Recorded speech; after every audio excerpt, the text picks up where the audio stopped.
Do you still create your color charts like this? I've discovered a better method. In this video I'll show you how to do a color study using just 2 colors and white to produce a wide range of beautiful shades. You'll be amazed at the variety of colors you can mix. Stay tuned to see how I do it. Hi, I'm Tineke. If you watched my previous video, you saw how I created these paintings using only 2 colors and white. Although this video is quite long, it's a detailed color study. I've added chapters to this video so you can jump straight to the parts that interest you. Creating color charts is an excellent way to explore your paint colors possibilities. There are many methods, but I've found that systematically experimenting with 2 colors gets the best results. Plus, they make a great decoration for my workspace. I've hung a few near my work table. Initially, I recorded my mixes in a sketchbook, but it wasn't efficient, so I started making detailed color charts with 2 colors, which helped me understand their potential, often with surprising results. I got the idea for this specific color study from a Thomas Baker video. While he makes his color chart differently, I adapted his method to see what I could mix with just 2 colors and white. As you'll see, you can create a whole range of beautiful colors simply by mixing 2 colors in different proportions and adding white. It takes some time to make these charts, but it's worth it. Not all color charts are useful. Some combinations are predictable, like mixing yellow and blue to get green. However, experimenting with specific shades can be very useful for achieving the exact color you need with these simple mixes. There isn't a specific right or wrong method for creating colors. Every color chart teaches you how colors interact. Practicing mixing colors is never a waste of time. You always learn from it, and if you're like me, you'll find making color cards relaxing. I love working with color in any form. In recent years, I've intensely focused on mixing colors and everything related to color. That's why I'm developing an online color mixing course, and these color charts have been invaluable for selecting the right colors for the course. These are simple mixes using only 2 colors and white. Adding a 3rd color can create an even wider range of colors. However, this straightforward method of mixing colors is easy and instantly produces beautiful results. Some combinations, especially those involving blues and browns, were surprising. For example, mixing blue with burnt umber or burnt sienna, a dark toned-down orange, produces beautiful natural tones, since blue and orange are complementary colors. If you have never made a color chart like this, I suggest you start by studying these colors before experimenting with others. One of the most useful color combinations for every artist is mixing ultramarine with burnt umber. Here's why ultramarine and burnt umber make such a versatile and beautiful combination. Mixing ultramarine blue and burnt umber, a warm dark orangey brown, produces a rich neutral gray. As near complements on the color wheel, these colors enhance visual vibrancy, making them ideal for shadows, underpaintings and neutral backgrounds. This combination allows a broad spectrum of tones, from dark, almost black shades to lighter grays and muted colors. The mixture can create naturalistic colors perfect for landscapes, portraits and still lifes. I really like this part of the color chart. Before I show you how I made these color studies, I want to note 4 things. I use acrylic paint, but the color mixing works the same way with oil paint. Watercolor is a bit different because it uses more water instead of white. If you want to make a similar color chart with watercolor, just create fewer squares on your chart. Making a color chart like this is not something you can do quickly. It takes some time. I don't recommend making as many color charts as I do. Focus on color studies with your favorite colors or colors you use often to see if you can mix more variations. You can make the color study as simple or as extensive as you want. After watching the video, decide how many steps you want to use to mix the colors. You can make the color chart in 5 steps, 7 steps, or the most extensive with 9 steps, as I'll show you in this video. On the color charts I showed you, I did not use the color straight from the tube. Because I've already made so many cards and regularly used a color multiple times, I didn't think it was necessary. However, you might want to do this to make your color study complete. Let's prepare a color chart. You can make a color chart in a sketchbook, on loose paper, or on canvas or canvas board. First, I'll show you how to prepare your paper or sketchbook, since this requires less preparation than a canvas board. If you work in a sketchbook or on loose paper, you can easily draw lines with a ruler and a pencil like this. Make your pencil lines thin, so they will be easier to remove afterward if you want to. Calculate how large the squares can be. This depends on how many rows you want to make and the size of your paper. Make 7 or 9 rows, depending on how extensive you want the color study to be. From top to bottom, vertically, there need to be 6 rows. We'll use these to make the color lighter step by step. For example, in this A4 sheet I made 9 rows horizontally, from left to right. I started half a centimeter from the side and used the width of the ruler, which is 3 centimeters wide. Then I started drawing horizontal lines 1 centimeter from the bottom, so that I have 6 squares vertically and some space on top to write the mixes. Now I have 9 rows side by side and 6 rows from top to bottom. If you make fewer rows, you can make the squares larger or leave more space on the sides. Make the color chart on sturdy paper suitable for the type of paint you use, or use heavy cardstock. Then write the following above the rows. Pause the screen or take a screenshot. If you make 7 rows, write this above the squares. For 9 rows, write this. Now your chart is ready to use. I'll show you the color mixing in a minute. You can fill this chart in different ways. The easiest and fastest way is to paint a few strokes of the color in each square. If you want neat squares, you can use some thin washi tape or any other thin, low adhesive masking tape. Be careful with tape, it can ruin your paper. That's why I recommend washi tape, because it doesn't stick as much as other masking tapes. You can reduce the stickiness by pressing the tape on your desk or clothes first. Place the washi tape on top of your pencil lines and press it down to ensure the paint cannot get under the tape. Use thin washi tape, 5 or 6 millimeters wide. Do not cover the entire color chart with tape, but only the first 2 or 3 rows. If tape is left on paper for too long and the paint dries, it is more difficult to remove. If the paper gets damaged while removing the tape, you can use a hairdryer to warm the tape slightly, which usually helps it come off better. After you finish your color chart and the paint is dry, you can erase the pencil lines. If you want to make the color chart on a canvas board or canvas, you have to prepare it first with gesso. It takes a bit more work to prepare, but painting on a canvas is easier than on paper because the tape is easier to remove and it is easier to get neat squares. Gesso ensures that the canvas doesn't absorb the paint too much, allowing the paint to glide over the surface. It also makes great wall art. With a clip and a small nail, I hang my charts on the wall. Give the canvas or canvas board a layer of gesso and let it dry. Now, I don't use a pencil on gesso because in my experience, pencil lines are hard to remove from gesso. However, pencil lines make it easier to stick the tape straight. So if you use a pencil, make the lines as light as possible. I placed 1 centimeter white tape on all sides of the canvas board. If you make pencil lines, you can work the same way as I showed earlier on paper. This is how I place the tape without pencil lines. The canvas board I'm using is 24 by 30 centimeters. Now that I work on a gessoed surface, you can use any tape you have. Tape removes easily on gesso, so you can use any kind of small tape. The tape I am using is 6 millimeters wide. By the way, you don't have to make squares. If rectangles work better with your size canvas board or paper, just do what fits. If you don't make pencil lines, the easiest way is to use a ruler the size of your squares and use it as a guide.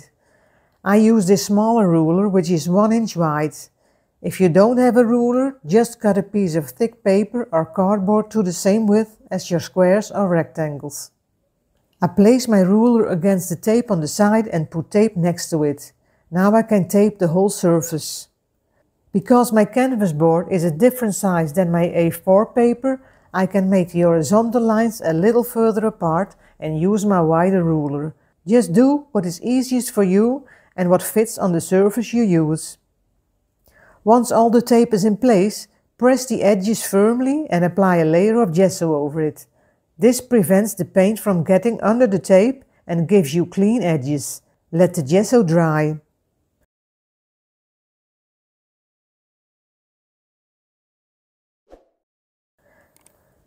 I don't want to put text on my canvas board because I don't like that when I hang the mixing charts on the wall. But because tape removes easily on gesso and to remember the mixing ratios, I covered the top of the canvas with tape and wrote the mixing ratios with a marker. Well, now we can finally start mixing colors. Thank you if you're still here watching this video. You won't regret it. As mentioned earlier, if you haven't yet made a color chart like this, I recommend starting with burnt umber and ultramarine. Since I've already created charts with these, for this demonstration, I chose to explore a blue color that's new to my color chart experiments. I have had this color for a while and I like it very much. It is anthracnone blue from Golden, made with pigment PB60. Paint made from this pigment can have different names. It is a beautiful color and I love golden paints, but it's quite expensive. I searched to see if other brands use this pigment and found Old Delft from ARA, also made with PB60, which is much cheaper. ARA is a Dutch professional paint brand, which likely contributes to its lower price compared to Golden, an American brand, here in the Netherlands. The quality and quantity of pigment determine the price of paint, and even paints with the same pigment codes can vary between manufacturers. Comparing the two brands is like comparing apples to oranges. For example, Golden's anthracnone blue is semi-transparent, while ARA's Old Delft is opaque, making direct comparison difficult. For this color study, I used Old Delft blue with burnt umber. To create the color chart, I use a palette knife to mix the colors, a small flat brush to paint the squares, and I mix the paint on a tear-off palette. I'll show in real time how I mix the first two rows. Further on, I'll demonstrate the base mix, but mixing the colors with white and filling in the color chart will be sped up. I want to keep the video engaging and avoid it becoming too long and repetitive.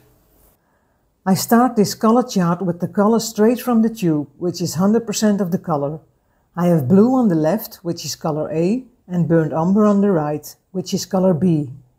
I use titanium white to lighten the colors. I begin the color chart with blue. On the mixing palette, the base color is at the top of each row. In the first row, this is the color straight from the tube. I will lighten this color in 5 steps. Place 4 small amounts of the base color vertically on the mixing palette. For the last color, don't apply any paint yet. The last color will be the lightest, a pastel shade for which we will use a bit of the second to last color. The base color, which is the first color at the top of the row, remains as it is. Starting from the second color, I gradually add more white to make the color lighter. Begin with a small amount of white. You can always add more. There should be a noticeable difference between the colors.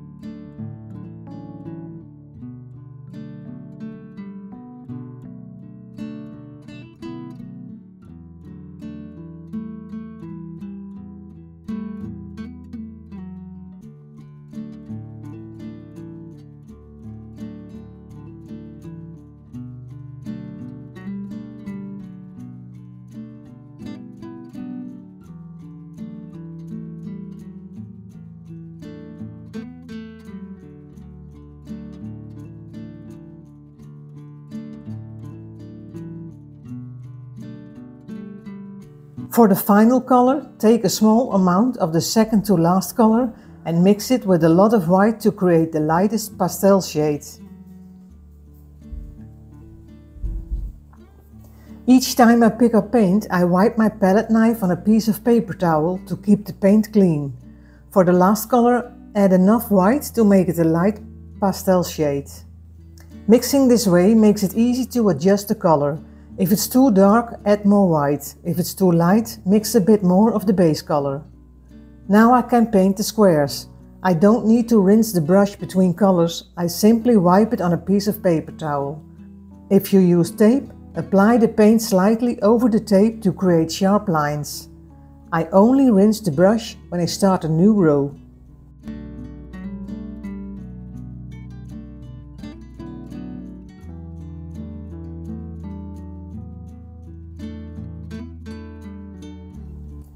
For the second row, mix 90% blue with 10% burnt umber.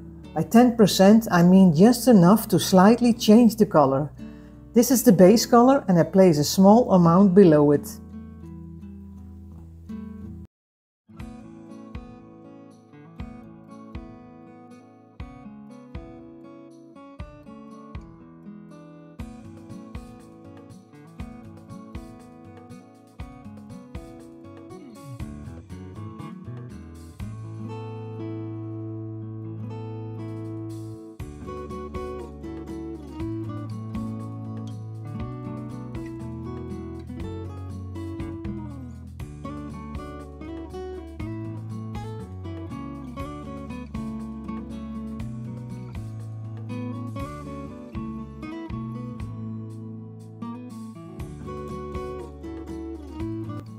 Leave the base color as it is and lighten the colors below it by adding more titanium white.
For the third row, mix 75% blue and 25% brown, or 3 parts blue to 1 part brown.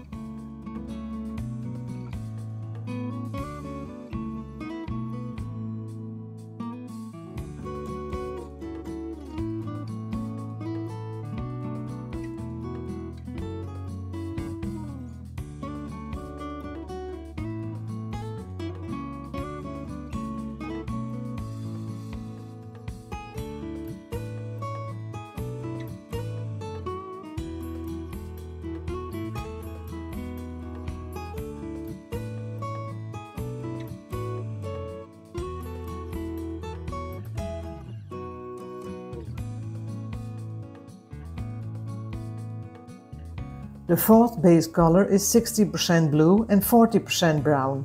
You can use the palette knife to measure out 6 parts blue and 4 parts brown on your mixing palette, or make it easier with 3 parts blue and 2 parts brown.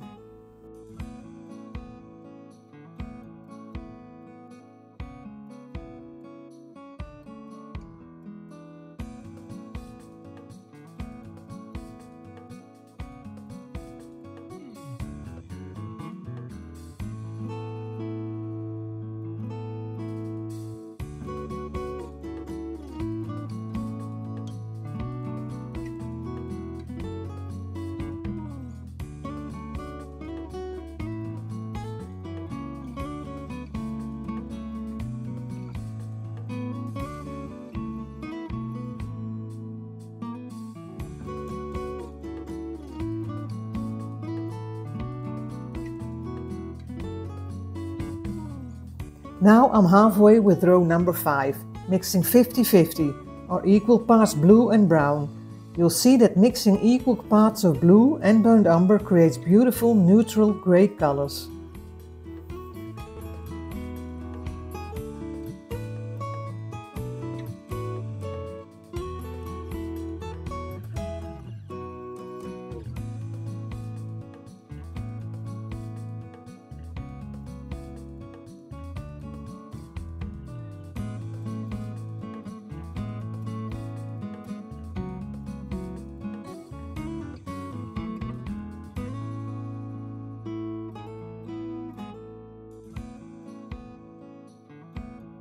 For row number 6, the base color is 40% blue and 60% brown.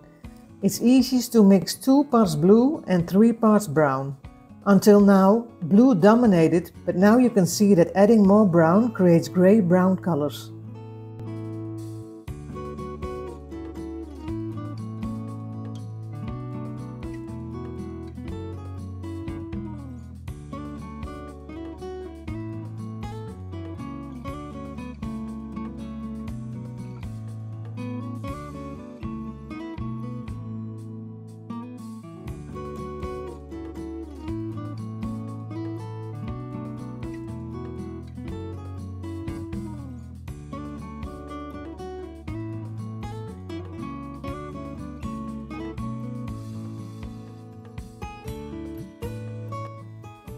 Row number 7's base color is 25% blue and 75% brown, or 1 part blue to 3 parts brown. With more brown in the mix, the color shifts more towards brown. The lightest colors now produce lovely taupe shades.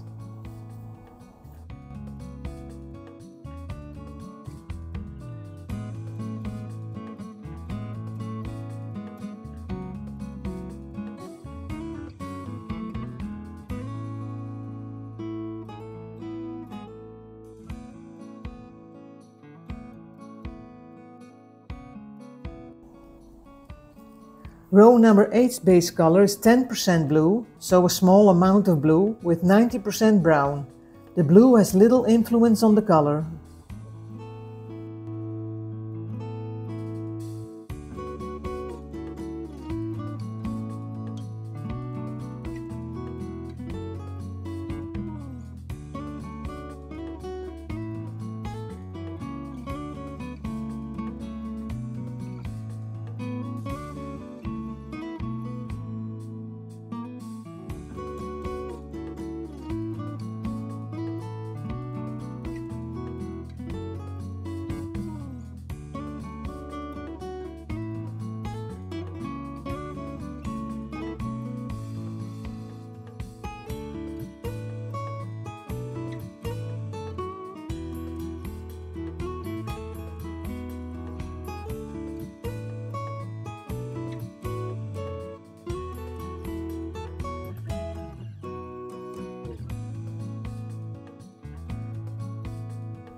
Row number 9 is 100% burnt umber, lightened with titanium white.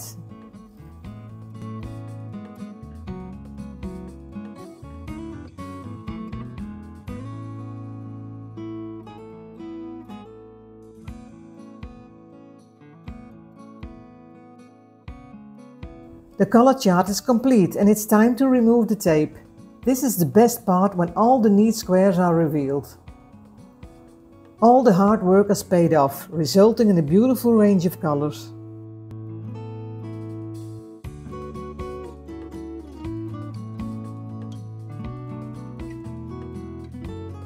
I hope you found this video helpful. If you enjoyed this content, please subscribe to my channel and give this video a thumbs up. I'd love to hear your thoughts on this method of making color charts in the comments. Thank you for watching, and I'll see you in the next video.